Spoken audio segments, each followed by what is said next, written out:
अगला हम देख रहे हैं कौन सी, अभाज्य संख्या। क्या देखेंगे हम लोग, अभाज्य संख्या। तो इसका जो डिफिनीशन होता है कि वैसी संख्या जिसका केवल दो गुणनखंड हो,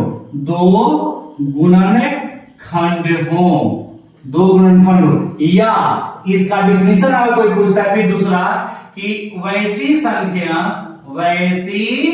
संख्या जो स्वयं यानी अपने आप स्वयं अथवा एक से विभाजित हो, उसे हम क्या कहेंगे उसे हम अभाज्य संख्या। क्या कहेंगे, अभाज्य संख्या। अभाज्य संख्या का पहले डिफिनीशन लिखा हुआ है कि वैसी संख्या जिसका केवल दो गुणनखंड होनी चाहिए, या वैसी संख्या जो स्वयं अथवा एक से विभाजित हो, उसे हम क्या कहेंगे, अभाज्य संख्या। जैसे में यहाँ पे आप लोग अच्छी तरह से देखेंगे, जैसे सबसे छोटी अगर अभाज्य संख्या देखी जाए तो वह 2 है, उसके बाद देखिए तो 3 जो है या तो स्वयं से कटेगा नहीं तो एक से कटेगा। क्या किससे कटेगा, या तो स्वयं नहीं तो एक। उसी तरह आगे हम बढ़ेंगे तो 5, 6 नहीं होगा। 6 इसलिए नहीं होगा क्योंकि 6 3 से भी कटेगा, 2 से भी कटेगा और 6 से भी कटेगा। लेकिन यहां पे डिफिनीशन है कि वैसी संख्या जो स्वयं अथवा एक से विभाजित हो, तो यहाँ पे 5 के बाद होगा 7 के बाद 9 नहीं होगा, 10 11 होगा, उसके बाद 13 14 15 16 17 होगा। क्या होगा, 17 18 19 के बाद 20 नहीं होगा, 21 नहीं होगा, 22 नहीं होगा, 23 होगा। कौन सी होगा, 23। इसी तरह हम लोग चुनेंगे अभाज्य संख्या जिसको प्राइम नंबर बोलते हैं। क्या बोलते हैं, प्राइम नंबर। ये जान गए। इसके बाद हम लोग जान लेंगे सअभाज्य संख्या।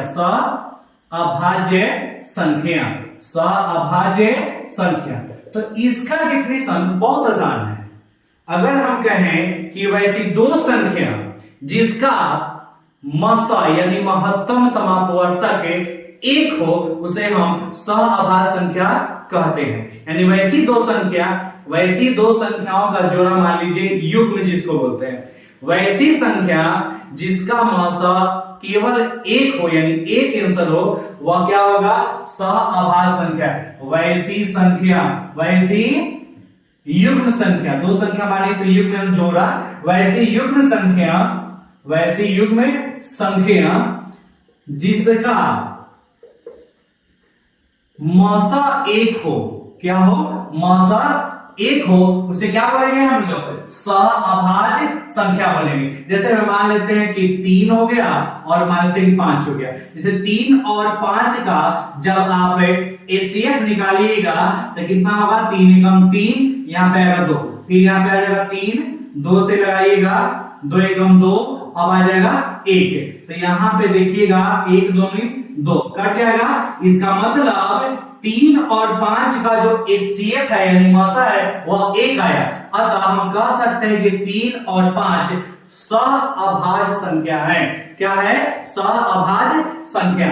तो वैसी युग्म संख्या जिसका मसा यानी एचसीएफ 1 हो, उसे हम क्या बोलेंगे, सअभाज्य संख्या।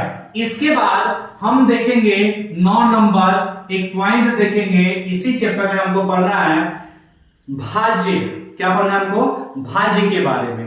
तो भाज्य के बारे में आपको पहले से भी पता होगा, क्लास 6 से ही पढ़ना है। 6 में, 7 में, 8 में, 9 में, 10 में, आगे भी पढ़ना है। भाज्य का जो फॉर्मूला होता है कि भाजक गुणे भागफल प्लस शेषफल। क्या होता है, भाज्य बराबर भाजक गुणे भागफल प्लस शेषफल। तो इसको जानने से पहले अभी आपको हम बता दें कि पहले कि भाज्य होता क्या है, भाजक होता क्या है, भागफल क्या है, शेषफल क्या है। तो आप सभी जरूर इसके पिछले क्लास में यानी छोटे से ही मानिए तो 4-5 क्लास से ही एक चीज सीखे होइएगा, डिवाइड, जिसको भागा बोलते हैं। क्या बोलते हैं, भागा। तो भागा के द्वारा ही हम लोग समझ लेंगे। उसके बाद इसके फॉर्मूला को जानेंगे, उसका अध्ययन करेंगे। तो सबसे पहले मान लेते हैं कि नॉर्मल भागा हम देखें, जैसे मान लीजिए कि 18 से हम भागा लगा दिए 40 में, कितना में 40 में। 18 का जब हम पहला पढ़ेंगे 18 दूनी 36, कितना 36, यहाँ पे कितना है 4। अब जैसे यहां पे समझना यह है कि ई जो 40 है तो क्या है, ई जो यहाँ पे 4 आया तो ई क्या है, और यहाँ पे जो 2 है ई क्या है, और 18 क्या है। अब यहाँ पे हम लोग अच्छी तरह से समझेंगे, जिसमें हम भाग देते हैं ना, जिसे 40 में भाग दिए हैं इसको हम बोलेंगे भाज्य। क्या बोलेंगे, भाज्य। और जिससे भागा दिए हैं इसको हम बोलेंगे भाजक। क्या बोलेंगे, भाजक। और भाजक से जितना बार लगाएंगे, यानी जो है यहाँ पे जो 2 है, 18 का जो पहला पढ़े 2 बार, इसको हम क्या बोलेंगे, भागफल। और जो मेरा रेस्ट बच गया यानी जो 4 है, यह हमारा क्या होगा, शेषफल। क्या होगा, शेषफल। अतः अगर हम देखें, क्या देखें कि भाज्य में नहीं है, भाज्य तो जिसमें भागा दिया जाए, शॉर्टकट में याद करना है, जिसमें भाग दिया जाए, भाग दिया जाए, जिसमें क्या किया जाए, भाग दिया जाए। और भाजक, ये भी मेन है, मेन पॉइंट यही है दोनों, भाज्य है भाजक। ये समझ गए तो भागफल है, शेषफल है, तो हर एक सवाल में इधर उधर अंक बदलते रहता है, ठीक है। सारे अंक हमेशा बदलेंगे सवाल के अनुसार, लेकिन यहाँ पे भाजक को और भाज्य को समझना जरूरी है। हम भाज्य को क्या समझे कि जिसमें भाग दिया जाए, जैसे अभी अभी 40 में हम लोग भागा दिए हैं, तो क्या है हमारा, भाज्य है। क्या है, भाज्य है। भाजक यानी जिससे, कते लिखा हुआ है, जिससे भाग दिया जाए। ज्यादा इसमें अंतर नहीं है, समझने की फेर है इसमें। अब देखिए दोनों का डिफिनेशन के अनुसार देखिएगा, यहाँ पे लिखा हुआ है जिसमें, यहाँ पे लिखा हुआ है जिससे।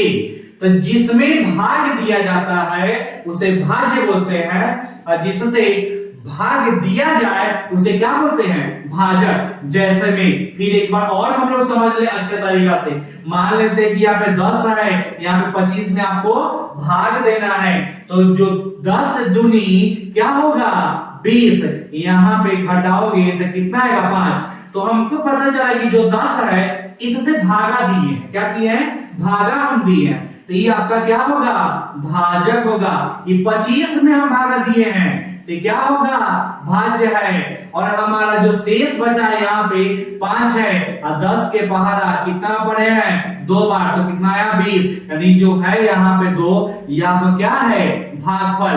तो अब हम लोग समझ चुके हैं कि जिसमें भाग दिया जाता है उसे हम भाज्य बोलते हैं, और जिस अंक से, जिस संख्या से दिया जाता है उसे हम भाजक बोलते हैं, और जो लास्ट में जो शेष बच जाता है उसको हम शेषफल बोलते हैं। क्या बोलते हैं, शेषफल। इसको क्या बोलेंगे, भागफल बोलेंगे। तो आगे इसी क्लास में अभी हम लोग जानेंगे यूक्लिड विभाजन। इसी का नाम है यूक्लिड विभाजन, जो आगे की क्लास में हम आपको बताएंगे। आज भर क्लास इतना ही। आप सभी सब्सक्राइबर का बहुत बहुत धन्यवाद कि आप लोग इतनी कीमती समय निकाल के हमारे वीडियो को प्रतिदिन देखते जा रहे हैं। और जो व्यक्ति हमारे वीडियो को नहीं देख पा रहे हैं उनसे रिक्वेस्ट है कि आप हमारे चैनल को जल्द से जल्द सब्सक्राइब करें, क्योंकि अभी नई चैनल है तो थोड़ी मोड़ी दिक्कत होगी, लेकिन हम जरूर कोशिश करेंगे कि आगे चलकर आप सभी के लिए अच्छे कंटेंट लाएं, और प्रत्येक दिन टाइम के अनुसार, टाइम टेबल के अनुसार वीडियो आप लोग के सामने हम रखें।